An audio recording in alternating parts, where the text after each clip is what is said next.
नमस्कार, स्वागत है आपका सिटी पोस्ट लाइव में। मैं हूं ऋषि। बिहार में जमीन खरीद बिक्री को लेकर सरकार के एक बड़े फैसले ने सियासी पारा चढ़ा दिया है। राज्य के 11 प्रमुख शहरों में जमीन की खरीद बिक्री पर फिलहाल रोक लगा दी गई है। सरकार का कहना है कि यह कदम सैटेलाइट टाउनशिप बसाने के लिए उठाया गया है, लेकिन विपक्ष इसे लेकर सवाल खड़े कर रहा है। बिहार सरकार ने राजधानी पटना समेत 11 शहरों में आधुनिक सैटेलाइट टाउनशिप विकसित करने की योजना बनाई है। इस योजना के तहत जिन इलाकों को चिन्हित किया गया है, वहां जमीन की खरीद बिक्री पर अस्थायी रोक लगा दी गई है। सरकार का तर्क है कि इससे अनियंत्रित जमीन खरीद फरोख्त पर रोक लगेगी और नियोजित तरीके से शहरों का विकास किया जाएगा। हालांकि इस फैसले का सीधा असर आम लोगों पर पड़ता दिख रहा है। जमीन खरीदना या बेचना कई परिवारों के लिए आर्थिक सुरक्षा और ज़रूरतों को पूरा करने का एक बड़ा जरिया होता है।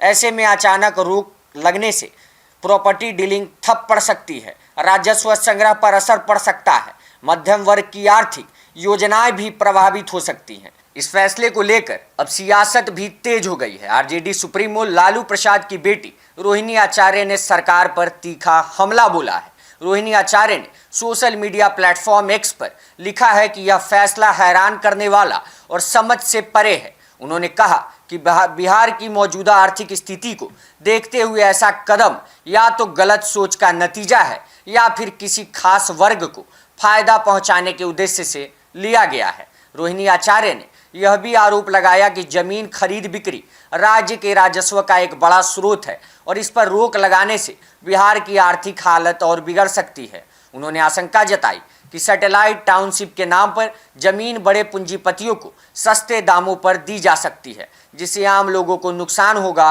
और कुछ चुनिंदा लोग फायदा उठा सकते हैं। हालांकि सरकार की ओर से अभी तक इन आरोपों पर सीधा जवाब सामने नहीं आया है, लेकिन अधिकारियों का कहना है कि यह फैसला पूरी तरह योजनाबद्ध शहरी विकास के लिए लिया गया है, ताकि भविष्य में बेहतर इंफ्रास्ट्रक्चर और सुविधाएं उपलब्ध कराई जा सके।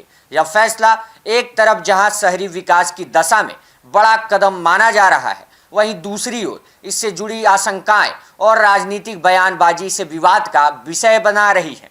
अब देखने वाली बात यह होगी कि सरकार इस फैसले को कैसे लागू करती है और क्या आम लोगों की चिंताओं का समाधान कर पाती है या नहीं। तो क्या यह फैसला विकास की दिशा में उठाया गया कदम है या फिर इससे आम लोगों की मुश्किलें बढ़ेंगी। फिलहाल के लिए इतना ही। अपडेट्स के लिए जुड़े रहिए सिटी पोस्ट लाइव के साथ। धन्यवाद।